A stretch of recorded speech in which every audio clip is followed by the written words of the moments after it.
నాకు ఈరోజు వచ్చిన వార్తలో పట ఒక చిన్న అంటే గ్రూప్ 1 గ్రూప్ 3 ఏవైతే ఎగ్జామ్స్ జరుగుతున్నాయో వాటి రిజల్ట్స్ వచ్చేసినట్టు తెలుస్తుంది. ఆల్రెడీ మనకు తెలిసిందే. సరేదని ఇందులో పట ఒక ముఖ్యమైన వార్త ఏంటంటే చిన్న తప్పుకు పెద్ద శిక్ష. గ్రూప్ పరీక్షలో భారీగా ఇన్వాలిడేషన్. గ్రూప్ 2, 3 31,000 మంది అనర్హులు.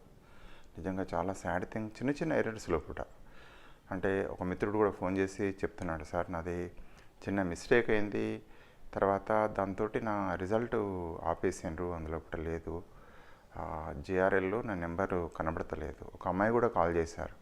సరే కాల్ చేసి సార్ ఇట్లా జరిగింది, నాది చిన్న ఎర్రర్ జరిగింది, అది ఏదో నెంబరు బబ్లింగ్ చేయడంలో మిస్టేక్ అయింది, ఇట్లా జిఆర్ఎల్లో నా నెంబర్ లేదని చెప్పేసి చాలా ఆవేదన పడుతున్నారు. సరేదని ఇక్కడ చూద్దాం ఈ వార్త సారాంశం అదే.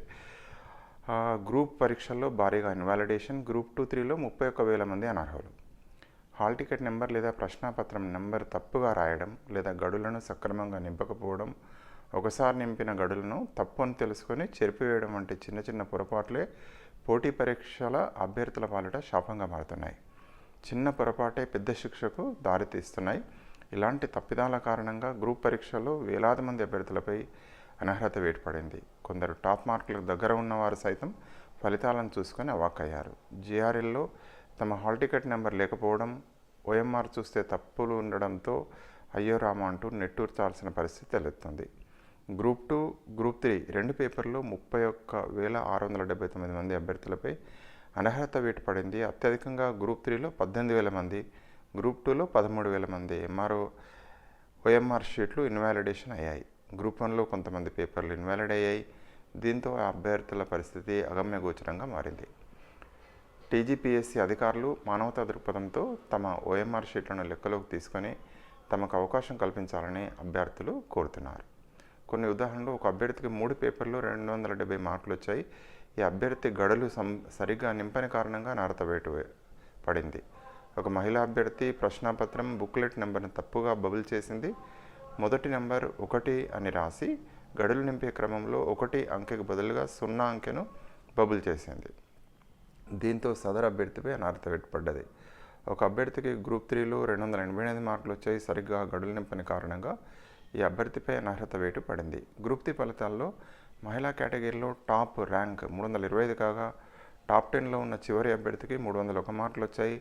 ఫలితంగా చూస్తే అభ్యర్థి 288 మార్కులు వచ్చినా ఇన్వాలిడేట్ కావడంతో ఇప్పుడు ఆ అభ్యర్థి ఆవేదన వర్ణనాతీతంగా మారింది. ఏదైనా ఇది ఒక చిన్న ఎర్రర్. దీన్ని మనకు సంబంధిత అధికారులు కూడా అభ్యర్థులు కోరుతున్నట్టుగా దానికి ఏదైనా మార్గం చూడాలి. అయితే ఆ అమ్మాయి చెప్తున్నారు, సార్ కనీసం మాకు ఎవరైతే ఇన్విజిలేటర్ ఉన్నారో కనీసం ఇన్విజిలేటర్ కూడా అంటే మర్చిపోయింది, అయితే పేపర్ నెంబర్ వేయడం మర్చిపోయిందట, కనీసం ఇన్విజిలేటర్ వారన్నా కనీసం నాకు చెప్పలేదు సార్ ఇట్లా అన్నట్టు ఆమె ఆవేదన వ్యక్తం చేస్తున్నారు. నిజంగానే ఎవరైతే ఎగ్జామినేషన్ ఇన్విజిలేటర్స్ చేస్తారో వాళ్ళకు సరైన ట్రైనింగ్ ఇవ్వకపోవడం వల్ల, అంటే పేపర్ పైన వాళ్ళు ఏం చేస్తారంటే అన్నీ కరెక్ట్గా ఉన్నట్టు అభ్యర్థి సంతకం తీసుకోవాల్సి వస్తుంది. అదేవిధంగా ఎవరైతే ఇన్విజిలేషన్ చేస్తారో వాళ్ళ సిగ్నేచర్ కూడా ఉంటుంది. సో ఇన్విజిలేటర్ కనుక కరెక్ట్గా ఉన్నట్టయితే తప్పనిసరిగా కొంతవరకు, అన్నీ కాకపోయినా కొంతవరకు హెల్ప్ జరుగుతుంది అభ్యర్థులకు. అదే రకంగా అభ్యర్థులకు ఏంటంటే ప్రాక్టీస్ తప్పనిసరిగా ఏంటంటే ఎగ్జామినేషన్ ముందు ఏదైతే బబుల్ చేసుకోవాలనో వాటి యొక్క ఓఎంఆర్ షీట్లను వాటితో ప్రాక్టీస్ చేయాలి. అది ఏ పోటీ పరీక్ష లోపటినైనా కూడా ఆఫ్లైన్ ఎగ్జామ్స్ లోపల ఈ యొక్క జరుగుతుంది. గతంలో డిఎస్సిలో ఒక మిత్రుడు మామూలుగా ఎగ్జామ్ రాశాడు, చిన్న టాప్ ర్యాంక్లో ఉన్నాడు, కానీ అతనికి జాబ్ పోయింది. ఈవెన్ కోర్టుకు పోయినా కూడా అన్ఫార్చునేట్లీ వాళ్ళకి న్యాయం జరగలేదు. దాదాపు మొన్న డిఎస్సిలో మళ్ళీ జాబ్ వచ్చింది. సో ఈ విధంగా బబ్లింగ్ ఎర్రర్స్ ఏవైతే ఉన్నాయో అభ్యర్థులు జాగ్రత్త పడాలి. అదేవిధంగా అధికారులు కూడా మామూలు ఎవరైతే ఉంటారో తప్పనిసరిగా మనకు ఎగ్జామినేషన్ సెంటర్ లోపల చీఫ్ సూపరింటెండెంట్ కానీ వాళ్ళు ఉంటారో వాళ్ళు కూడా వెంటనే గమనించాలి. వాటిని సవరణ చేసినట్టయితే అభ్యర్థులకు ఈ యొక్క చిన్న చిన్న పొరపాట్ల వల్ల జరిగే నష్టాలు కొంతవరకు అరికట్టవచ్చు.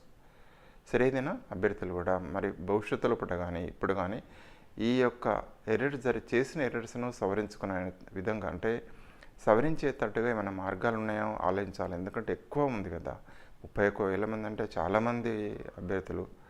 సో ఇక్కడ దానితో అధికారులు కూడా తప్పనిసరిగా ఈ కోణంలో ఆలోచన చేయాలని మనస్ఫూర్తిగా కోరుకుంటూ, ఏదైనా ఎగ్జామ్ రాసేటప్పుడు తప్పనిసరిగా జాగ్రత్తలు తీసుకోవాల్సిందే. మనం అందరం కూడా చిన్న చిన్న ఎర్రర్స్ తోటి ఉద్యోగాలు కోల్పోయిన వాళ్ళు చాలామంది ఉంటున్నారు.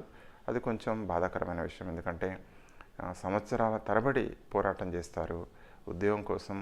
చివరికి ఫైనల్ ఉద్యోగం ఏదైతే రాసేటప్పుడు ఈ చిన్న చిన్న ఎర్రర్స్ అనేటివి వాళ్ళకు ఒక పెద్ద శిక్ష, ఇక్కడ చిన్న తప్పుకు పెద్ద శిక్ష అనేది మామూలుగా వాళ్ళు ఇచ్చినట్టుగానే జరుగుతుంది. ఏదైనా కొంచెం బాధాకరమైన విషయం. దీన్ని సవరించేందుకు మామూలుగా సంబంధిత అధికారులు కూడా ప్రయత్నం చేయాలి. అదే రకంగా కూడా ఏమైనా మార్గం ఉంటే వాళ్ళకు తప్పనిసరిగా ఆ ఎర్రర్స్ని రెక్టిఫై చేసి వాళ్ళ రిజల్ట్స్ మళ్ళీ వచ్చేటట్టు ఉంటుంది అవకాశం ఆలోచించాలని ప్రభుత్వాన్ని కోరుకుంటూ, thank you for watching this video. Kindly subscribe for our channel. Thank you అండి. Thank you very much.